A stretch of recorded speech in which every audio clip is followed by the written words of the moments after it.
வணக்கம்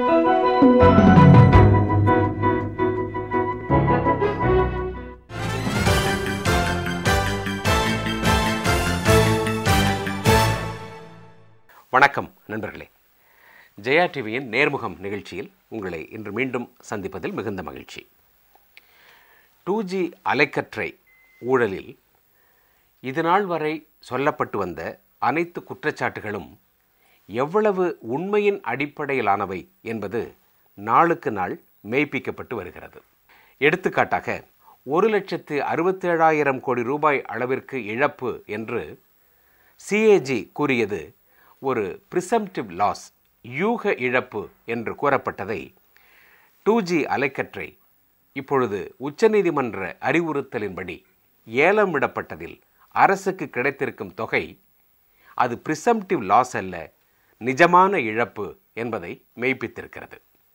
இந்த 2G அலைக்கற்றை ஊழலில் திராவிட முன்னேற்றக் கழக தலைவர், அவருடைய குடும்பத்தினர், அவருடைய கட்சியைச் சேர்ந்த அமைச்சர் இவர்களே அடிப்படையில் அனைத்து குற்றங்களையும் செய்தார்கள் என்ற குற்றச்சாட்டை மெய்ப்பிக்கும் வகையில் பல்வேறு புதிய தடயங்கள் வந்து கொண்டிருக்கின்றன. அத்தகைய ஒரு தடயமாகத்தான் ஒலி நாடா ஒன்று அல்லது CD காம்பேக்ட் டிஸ்க் ஒன்று வெளியானது. அதை புதுடில்லியில் ஆம் ஆத்மி கட்சியினர் வெளியிட்டனர். உலகம் முழுவதும் அதை யார் வேண்டுமானாலும் எப்பொழுது வேண்டுமானாலும் எத்தனை முறை வேண்டுமானாலும் கேட்கின்ற அளவிற்கு இன்டர்நெட்டில், இணைய தளங்களில் அது கிடைக்கிறது. அதன் சில பகுதிகளை இந்த நிகழ்ச்சியில் நாம் மீண்டும் கேட்க இருக்கிறோம். இந்த நிகழ்ச்சியில் இந்த தடயம், இந்த புதிய தடயத்தை கொண்டு 2G வழக்கு உச்சநீதிமன்றத்தில் இனி எப்படி செல்லும் என்பதை பற்றி பேசப்போகிறோம். அனைத்து இந்திய அண்ணா திராவிட முன்னேற்றக் கழகத்தின் அமைப்பு செயலாளர், மூத்த வழக்கறிஞர், முன்னாள் சட்டப்பேரவை தலைவர் திரு PH பாண்டியன் அவர்கள் 2G வழக்கு தொடர்பான இந்த புதிய தடயம் பற்றிய தன்னுடைய சட்ட பார்வையை நம்மோடு பகிர்ந்து கொள்ள வந்திருக்கிறார். திரு PH பாண்டியன் அவர்களை இந்த நிகழ்ச்சியில் உங்களுக்கு அறிமுகம் செய்வதில் மகிழ்ச்சி அடைகிறேன். வணக்கம். வணக்கம். இதெல்லாம் வெளிச்சத்திற்கு வராமலே போய்விடும், இதெல்லாம் யாரையும் தண்டிப்பதற்கு பயன்படாமலே போய்விடும் என்றெல்லாம் நினைக்கப்பட்ட காலம் போய் இன்றைக்கு இந்த வழக்கு வெகு தொலைவிற்கு முன்னேறி வந்திருக்கிறது. இப்பொழுது ஒரு CD ஒலிப்பதிவு நாடா ஒன்று, ஒலிப்பதிவு காம்பேக்ட் டிஸ்க் ஒன்று, தகடு ஒன்று வெளியாகி இருக்கிறது. அது எல்லோரும் கேட்டுவிட்டாகிவிட்டது. அதை உச்சநீதிமன்றத்திலும் அளித்தாகிவிட்டது. இப்பொழுது இந்த புதிய தடயம் என்பது, ஒலிப்பதிவு என்பது எந்த வகையில் இந்த வழக்கை மேலும் வலுப்படுத்துவதற்கு உதவும்? It is a good forensic piece of evidence. ஒவ்வொரு குற்றவாளியும் குற்றத்தை செய்யும் பொழுது ஒரு தடயத்தை தனக்கு தெரியாமலே, தனக்கு அறியாமலே விட்டு செல்வதுண்டு. For example foot print, finger print. அதுபோல் இந்த tape recorded conversation, I heard the conversation. இந்த தடயம் it will give a good lead to the commission of this crime at an earliest stage. அதாவது இந்த குற்றவாளிகள் பணத்தை எப்படி பெறுவது, தடயத்தை எப்படி அழிப்பது என்று முதலில் தடயங்களை பற்றி பேசி, அந்த தடயங்கள் நாட்டுக்கு வெளிக்கு தெரியாமல், நீதிமன்றத்துக்கும் தெரியாமல் மறைப்பது என்று 2G குற்றவாளிகள் கனிமொழி, ராஜா, ஜாஃபர் சேட் IG, ஷரத் சண்முகநாதன், இந்த 4 பேருடைய உள்வாங்கிய அந்த குற்றங்கள் வெளியே வந்து விட்டது. சரத் சரத் ஆமாம் சார், ஆமாம் சார்.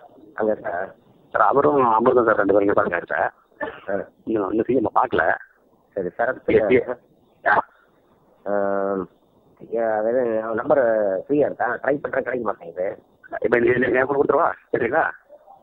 ஃபோனு கொடு. கொடுப்பா, இந்த ஃபோனு கொடு. அது வரேன். Hello, Sarath. Sir. The phone is not reachable. Sir, I've kept that in the car. Sir, I come to Alvar's house. Okay. What is it?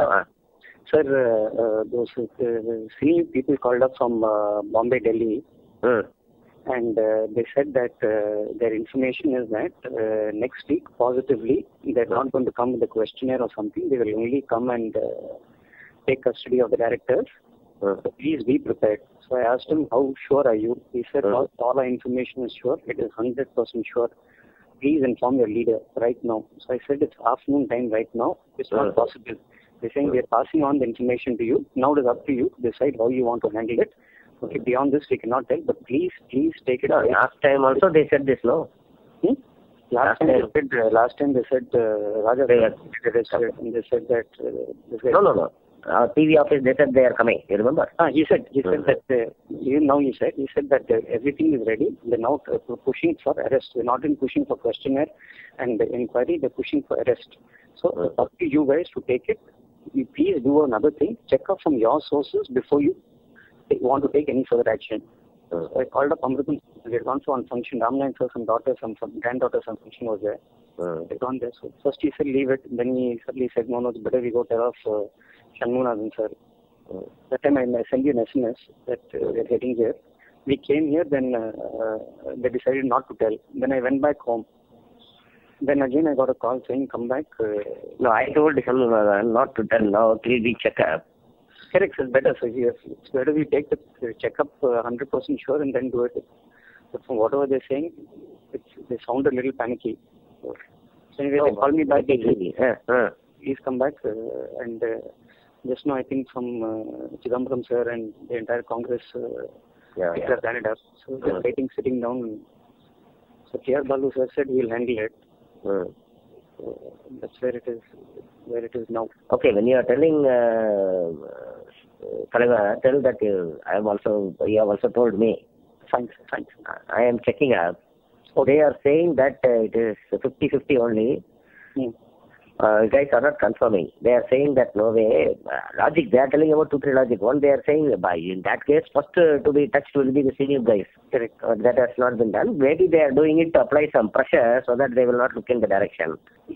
We have conveyed the facts about the transaction and also the fact that she is not a director.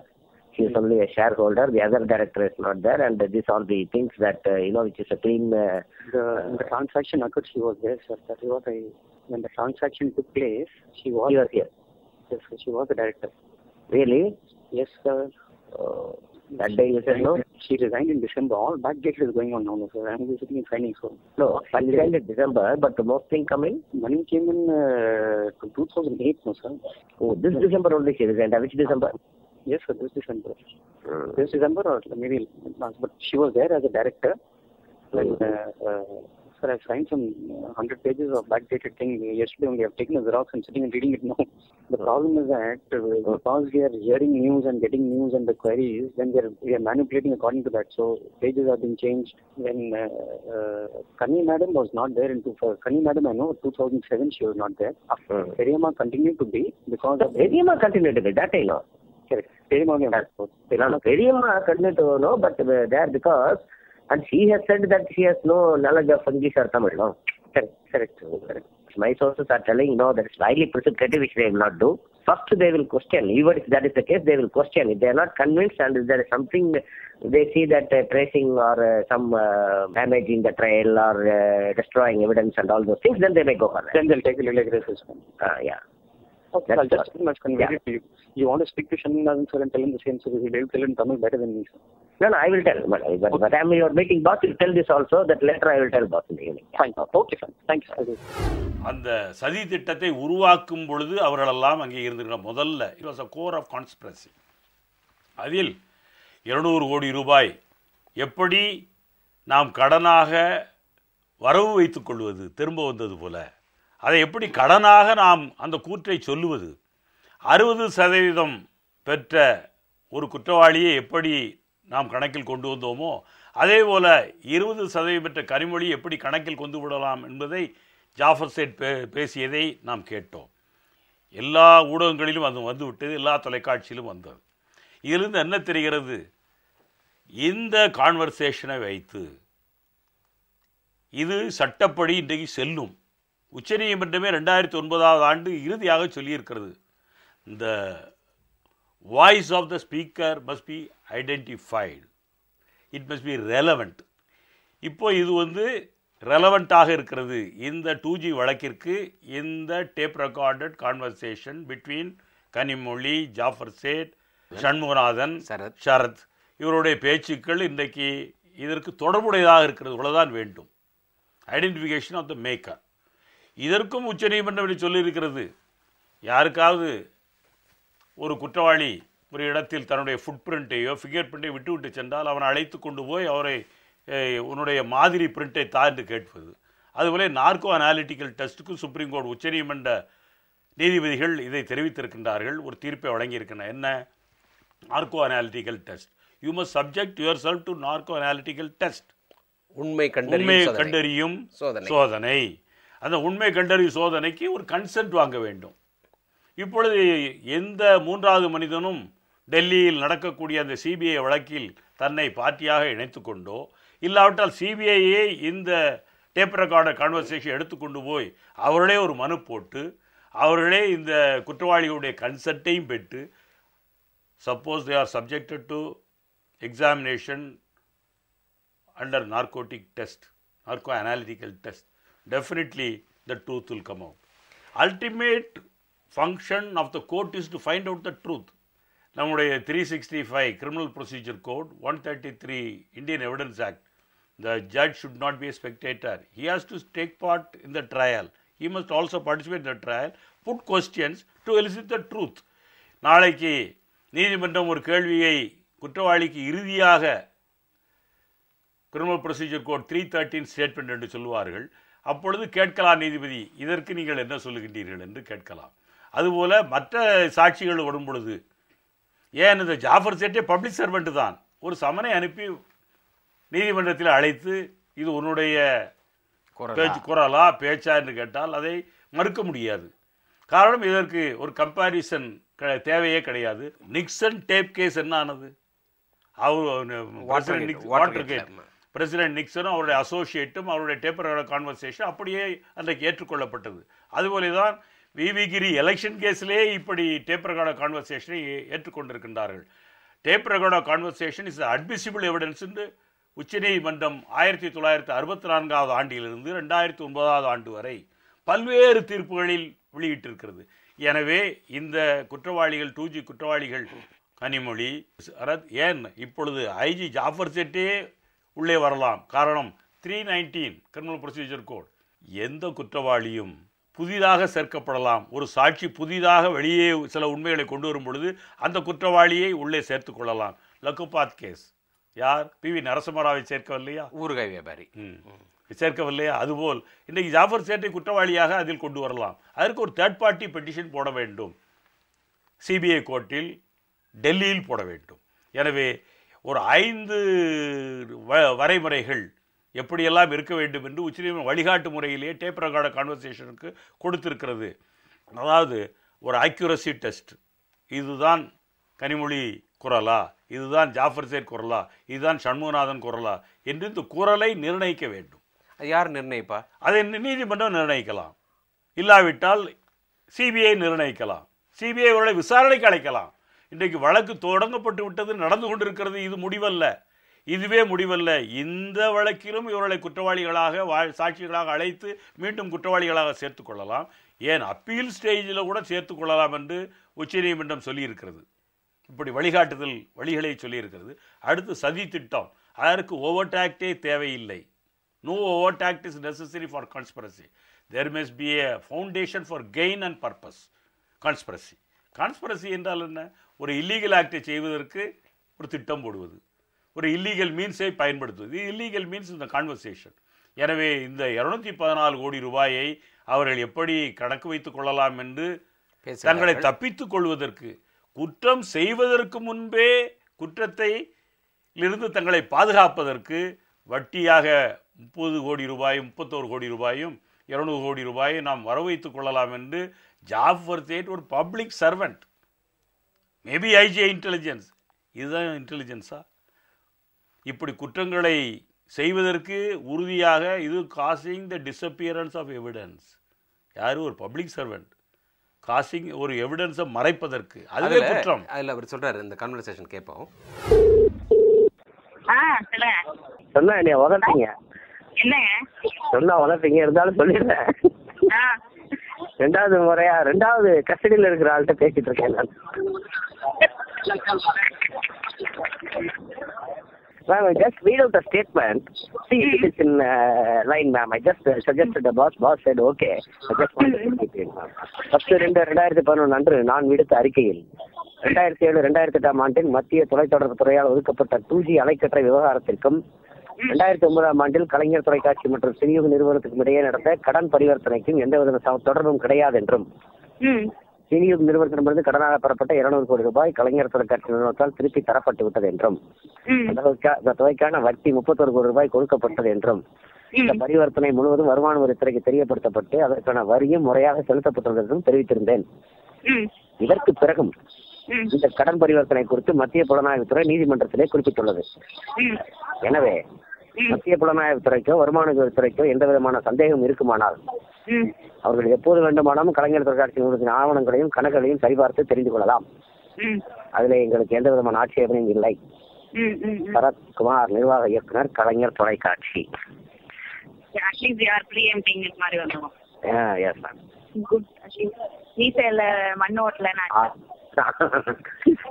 At least general public will think that these ones are ready, they have already given, what if they come? There is also 10%, ma'am? We are also preparing them, alla. ஆமா and 10% fellows will say that இதெல்லாம் செட்டப்னு. ஆமா அது எப்படி சொல்லதான் போறான். At least 70% fellows will say that Kalaignar TV surprise சொல்றதுக்கு பதிலா நம்ம ஏற்கனவே திறந்த புத்தகம்னு சொல்லிட்டோம். இதை வாசிட்டு இப்ப படிச்சுட்டு போனாங்க லைப்ரரி அப்படின்னு சொல்றேன்.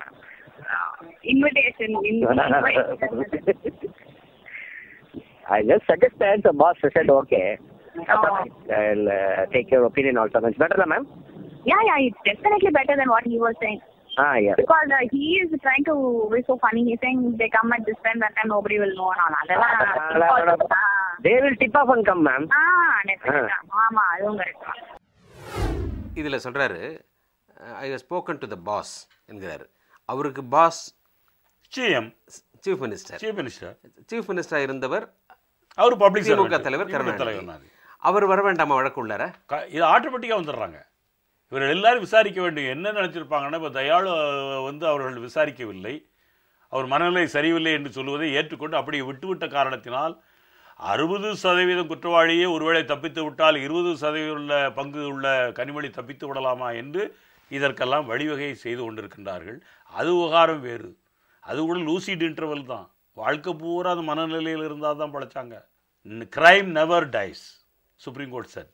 இன்றைக்கு தற்காலிகமாக இந்த ரிலீஃப் கிடைத்திருக்கலாம் தயாளுவுக்கு, ஆனால் நிரந்தரமான அது தீர்வு அல்ல. லூசிட் இன்டர்வல், அந்த இன்டர்வல் முடிஞ்சு என்னைக்காவது நாளைக்கு ஒரு கல்யாண வீடு காட்சி வீடுக்கு லாந்தனாங்கன்னா பிடிச்சிக்கிடுவான். எனவே நிச்சயமாக இந்த குற்றச்சாட்டுகளை நாம் எடுத்து பார்க்கும் பொழுது சதி திட்டம் உறுதியாகிறது. சதி திட்டம் even prior to the commission of the offence, conspiracy beforehand. அதில் forgery, falsification of accounts falsification, யார் ஐஜிஏ அதில் மாட்டுறான். இப்படி ஒரு குறுந்தகடு ஒலிப்பதிவு என்பது எல்லோருக்கும் தெரிகின்ற வகையில் வெளியாகி இருக்கிறது. இந்த ஒலிப்பதிவை, இந்த குறுந்தகடை ஒரு உறுதியான சாட்சியமாக, தடயமாக சிபிஐயோ உச்சநீதிமன்றமோ அல்லது சிபிஐ நீதிமன்றமோ இதை எடுத்து உறுதியாக இருந்து இந்த கோணத்தில் விசாரிப்பதை யாராலும் தடுக்க முடியுமா? ஒருவரால் தடுக்க முடியாது. உச்சநீதிமன்றம் மானிட்டர் செய்து கொண்டிருக்கிறது இந்த வழக்கை. ஏன் உச்சநீதிமன்றத்திலே கொண்டு போய் கூட இதை போடலாம். இப்படி ஒன்று இருக்கிறது என்றால் அவர்கள் உடனே இதை விசாரியுங்கள் என்று அந்த நீதிமன்றத்துக்கு அனுப்புவார்கள். அந்த நீதிமன்றத்திற்கும் அதிகாரம் இருக்கிறது. இது குற்றம்தான். இது போன்ற ஒரு ஒலிப்பதிவை, இது என்னுடைய குரல் அல்ல, இது பல குரல்களில் பல குரல் மன்னர்கள்லாம் இருக்கிறார்கள, அவர்கள் போன்ற சிலரை வைத்து பேசி ஒலிப்பதிவு செய்யப்பட்டது என்று தப்பித்துக் கொள்ளதுக்கு வாய்ப்பு இருக்கிறதா? அதாவது அந்த டிஃபென்ஸை எடுக்கலாம். ஆனால் இதில் 4-5 குரல் கேட்கிறது. அது அந்த ஸ்பெக்ட்ரோகிராஃபில் வேரியேஷன்ஸ் வரும். நம்ம எப்படி ஹார்ட் பீட்டில் வேரியேஷன்ஸோ அது மாதிரி ஸ்பெக்ட்ரோகிராஃபில் எடுத்தால் வேரியேஷன்ஸ் வரும். ஆனால் இதில் 4 பேர் குரலை எப்படி பிரித்து எரேஷர் எங்கே பார்க்குறது, எங்கே கட் பண்ணுறதுங்கிறது இல்லை. ஸோ கேஷுவல் ஒரு கான்வர்சேஷன் இது between the two in 2 tapes. So அது நேச்சுரலாக இது தெரியுது. அது எனக்கு கேட்கும்போதே இந்த பார்வையில் தெரியுது. ஒரு எஸ் ஒரு லைனில் சொன்னால் மேபி மிமிக்ரி, ஒரு யூஷுவல் லாங் ரேஞ்சிங் கான்வர்சேஷன். அவன் ஜாஃபர் சேட் பேச்சை கேட்டேன், கேஷுவலாக பேசுகிறான், ஜோவியலாக பேசுகிறான். It is quite natural. So tone identification ஈஸியாக வந்து அது ஐஜி இன்டெலிஜென்ஸ் அவருடைய டோன் கமெண்ட்லேயே இருக்கும். He has committed the crime against the Indian Telegraph Act. ஒரு வரியில சொன்னா அது மிமிக்ரின்னு Yes, no அப்படின்னு. அல்லது ஒரு ரீடிங், ஒரு ஒரு சின்ன டெலிவரி ஆஃப் ஸ்டேட்மெண்ட். இது ஒரு எஸ்ஏ மாதிரில வருது. டாக் எல்லாம் பார்க்கும்போது mimicry. It is not a mimicry. மிமிக்ரின்னு கோர்ட்ல எஸ்டாப்லிஷ் பண்ணாங்க. I know forensic science. கண்டிப்பா இது மிமிக்ரி அல்ல. சரி, இது போன்ற ஒரு ஒலிப்பதிவு வெளியாகி இருக்கும் பொழுது இது முற்றிலும் பொய் என்பது திமுக தலைவருடைய அது ஒரு லைன்ல சொன்னாரு. ஆனால் அதை சப்ஸ்டான்ஷியேட் பண்ணணுமே. It is to rebut the statement by the maker. இது என்னுடைய குரலே இல்லை, நான் செய்யவே இல்லை, நான் பேசவே இல்லைன்னு சொல்லணும். திமுக தெரியுமில்ல ஒவ்வொருத்தரும் சவுண்டும். அதில் சொல்கிற அவன் டாப்பிக்லேயே தெரியுது, அவன் கால் ஒடிஞ்சிருக்கு அப்படின்னு சொல்கிறான். அந்த ஷரத்துக்கு யார் பேசும்போது யார் சொல்கிறா, இவன் ஜாஃபர் சேட் சொல்கிறான். ஸோ அவன் எவ்வளோ இன்வால்வ்டாக இருக்கான் ஒரு பப்ளிக் சர்வெண்ட், எவ்வளோ இன்வால்வ்டாக இருக்கான் ஒரு IG intelligence. Is not an intelligent IG. இந்த கிரைமை மறைக்கிறதுக்கு he has given a plan for them to commit an offense, then to screen them. இவர்கள் பேசிக்கொண்டிருந்த இந்த காலகட்டத்தின் பொழுதே அனைத்து இந்திய அண்ணா திராவிட முன்னேற்ற கழக பொதுச் செயலாளர், அப்பொழுது எதிர்க்கட்சி தலைவராக இருந்த முதலமைச்சர் செல்வி ஜெயலலிதா அவர்கள் ஒரு விரிவான அறிக்கையை எப்படி 2G விவகாரத்தில் சம்பந்தப்பட்ட உண்மைகள் எல்லாம், தடயங்கள் எல்லாம் அழிக்கப்படுகின்றன, மறைக்கப்படுகின்றன, இவையெல்லாம் நிர்மூலமாக்கப்படுகின்றன, வழக்கு சரியான பாதையில் செல்வதை தடுப்பதற்கான நடவடிக்கைகள் மேற்கொள்ளப்படுகின்றன என்பதை விரிவான ஒரு அறிக்கையாக அப்பொழுதே வெளியிட்டிருந்தார். அவர் அறிக்கை வெளியிட்டது அந்த நேரத்தில் தான் இந்த கான்வர்சேஷன்ஸ் நடந்திருக்கிறது. எனவே இந்த முயற்சி என்பது இப்படி நடந்து கொண்டிருக்கிறது என்பது பலருக்கு தெரிந்திருக்கிறது அப்பொழுதே. எனவே இந்த முயற்சியை, இந்த தடயங்களை எல்லாம் அழிப்பதற்கான முயற்சியை இவர்கள் வெற்றிகரமாக செய்து முடித்து விட்டார்கள் என்பது இதில் தெரிகிறது இல்லைங்களா? அது முடித்து விட்டார்கள். அதே டைமில் அவங்க ஒரு ட்ரேஸை விட்டுட்டு போயிட்டான். இப்போ அவன் டோன் வந்துருச்சுது, அவனுடைய வாய்ஸ் வந்துருச்சுது, அவருடைய ஃபேக்ட்ஸ் வெளியே வந்துருச்சு. இது வந்து அஃபென்ஸ் நடந்த பிறகு செய்யலை. Offence beforehand they planned, they conspired. It's a crime syndicate. So பாம்பின்கால் பாம்பரிங்க மாதிரி இவெல்லாம் பேசிக்கலி இது இஸ் அ கிரிமினல். இப்படி ஒரு தடயம், இந்த ஒலிப்பதிவு இப்போ நம்ம கேட்டோம். சம்பந்தப்பட்டவர்களெல்லாம் சாதாரண மனிதர்கள் அல்ல.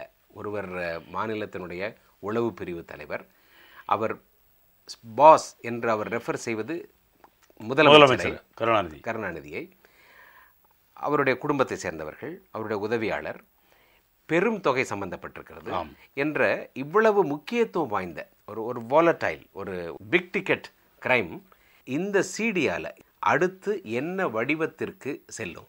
அதாவது இந்த tape recorder conversation is an additional evidence, relevant evidence. There are main witnesses, main evidence, main documents.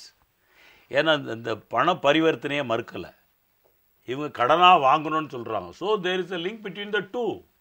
அந்த ஸ்வான் கம்பெனிக்கும் 2Gக்கும் தொடர்பு இருக்குது, இந்த அக்யூஸ்டுக்கும் தொடர்பு இருக்குது, கலைஞர் டிவிக்கும் தொடர்பு இருக்குது. இவங்க இப்படி சொல்ல முடியுமா? நாங்கள் அது 2G பணத்தை பற்றி பேசலைங்க, நாங்கள் வேற ஏதோ அதை பற்றி பேசினோங்க, அப்படி சொல்ல முடியுமா? இவங்க என்ன சொல்கிறாங்க, இந்த கான்வர்சேஷன்லேயே அந்த 60% நான் டாக்குமெண்ட் கிரியேட் பண்ணிட்டேங்கிறான். யார்? ஐஜி 60% டாக்குமெண்ட்டை கிரியேட் பண்ணிட்டேன்ட்டான். இந்த 20%க்கு ரெண்டாவது வரும், எல்லாமே அட்வர்டைஸ்மெண்ட் சார்ஜஸாக உங்களுக்கு வருமானம் வரக்கூடிய அளவுக்கு நான் பண்ணிடுறேங்கிறான். இவன் வந்து பண்ணுறான். வணக்கம் சொன்னா சார், பேசிட்டேங்க சார்.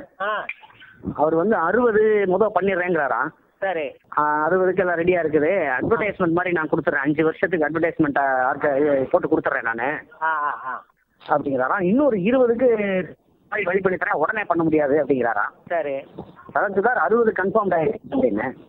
நான் சரி அந்த 60க்கு முதல் ஒர்க் அவுட் பண்ணுங்க அப்படின்னு சொன்னேங்க சார்.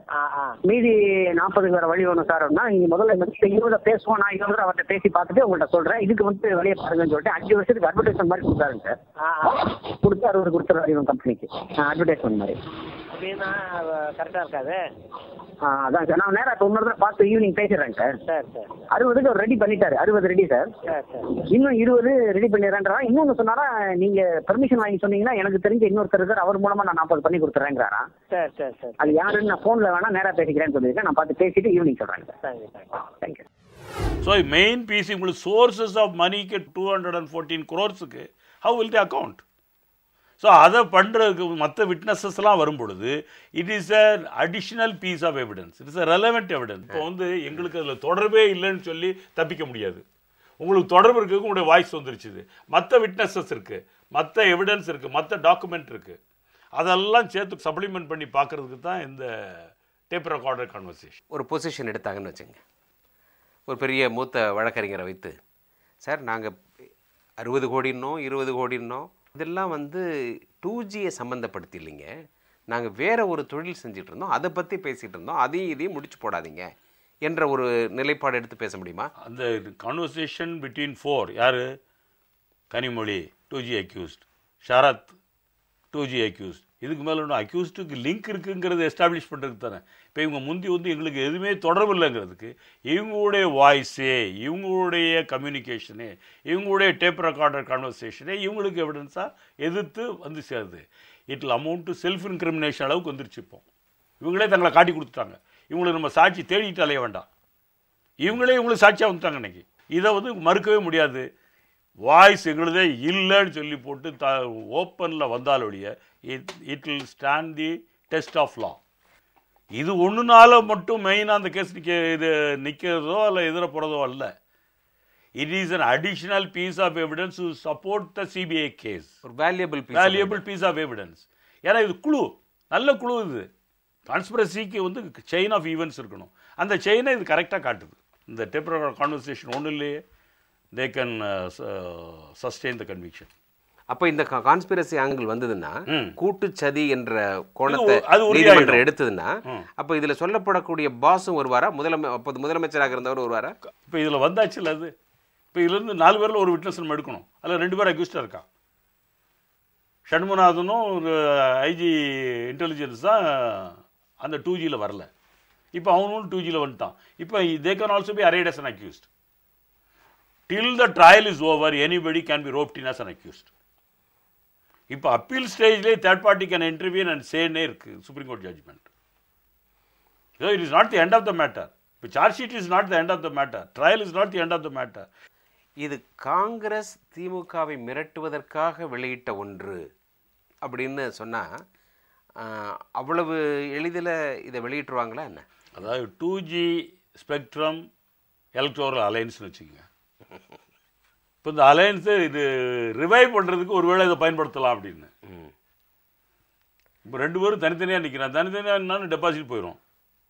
ஸோ இவங்க வந்து இந்த 2G ஸ்பெக்ட்ரம் அலையன்ஸை நம்ம ரிவைவ் பண்ணால் 2Gயில் எப்படி லாபம் கிடைச்சதோ எக்கனாமிக்கலி பொலிட்டிக்கலி இதில் நமக்கு வந்து எலக்ட்ராரேட் லாபம் கிடைக்குமாங்கிறதுல சம்படி உடைய என்ஜினியர்ட் திஸ் ப்ராப்ளம். அப்போது அவருடைய பாஸும் பப்ளிக் சர்வெண்ட் தானே? அவன் வந்து சொல்லணும் பப்ளிக் சர்வெண்ட், அவரையும் பிடிக்கணும். ஆமாம், his arrest will lead to his arrest. அப்போ இந்த 2G வழக்கில் இந்த வழக்கு இன்னும் உறுதியாக இருக்குன்னு நினைக்கிறீங்க? டெஃபினட்டாக it will not end. It is a long train, it will trail beyond. நன்றி, உங்களை சந்தித்ததில் மகிழ்ச்சி. வணக்கம்.